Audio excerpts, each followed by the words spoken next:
You have to, this is the name, right? This is the name. So. Oh, it's a name. Yeah. So you just have to, you use the arrows up and down will change it to letters or numbers.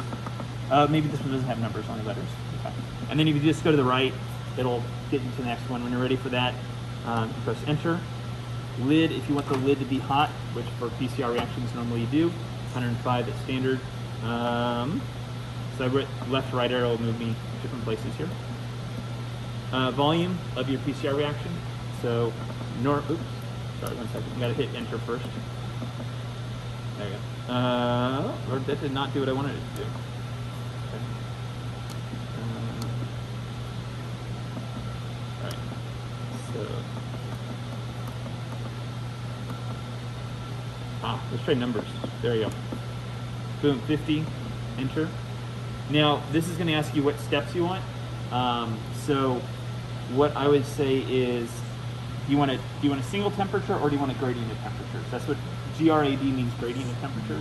Single temperature, right? So that's our standard. So you put in there, now you need your temperature. First step, I'm going to put 95. You guys might use something different, but that's a fine starting point. Time, how long do you want it at that? Let's say it's 1 minute. So I think we have to do this for a minute. Yep. Okay. Is this okay? Yes, no, or option. We're just going to hit yes.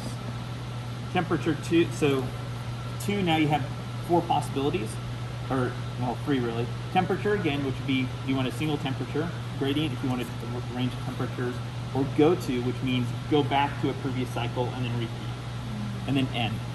So temperature, we'll just say 56. It's sort of standard one. We'll say this is for 30 seconds. Again, just sort of standard options which people sometimes use.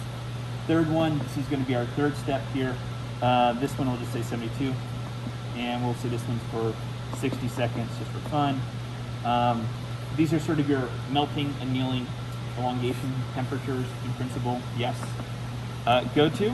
So this is where you'd repeat. So we're just going to go back up to 1 for fun. Boom. How many additional repeats? How many times you want to do that? Let's say 29 just for fun. Is this good? Yes. And then a final one at the very end. Different people do their thermocycling different, so listen to whatever Dr. Yang says.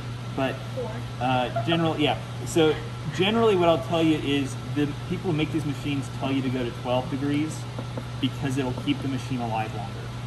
4 degrees is much more taxing, and if you leave that overnight or over the weekend, you're just burning up a lot of the machine basically. And then usually I think you can do 0 for infinity. Yeah. All right. So 0 forever. So yeah. So there. Yes. Now options are really important. You guys can mess around with the nets, and we're done. And boom. And so we're done. So now if we go to view the program, we can see that it already came with a bunch. You guys can see whatever they have there. But AAA is what I made, and you can view it this way. That just tells you what it is.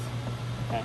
This is the thing. Now, when I'm usually making an actual reaction or sort of scheme here, I will often actually have 2 heating steps. The first one is like if I want to do a pre-heating step of like 5 minutes, and then I'll have my cycles. You want to have that separate. And then I'll often have another step after the go-to, which is like if I have a long template, just let's say 2,000-3,000 base pairs long, I'll finish it with an extra 5 minutes of elongation time just to help finish everything up before I go to a lower temperature. But different people do different things. Use your judgment. Options are sometimes important, and so is gradient. So that was this is all just view here. So we're done with viewing. If you want to actually run it, you have to go to run.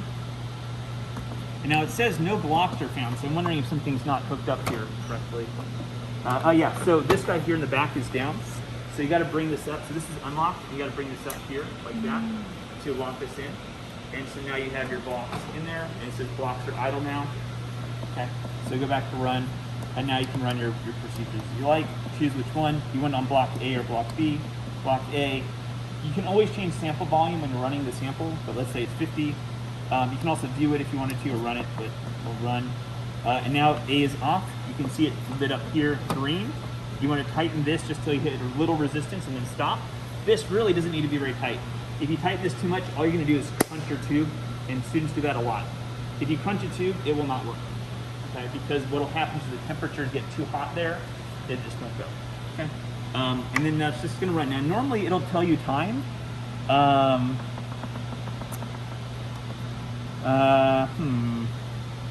screen. There you go, yeah.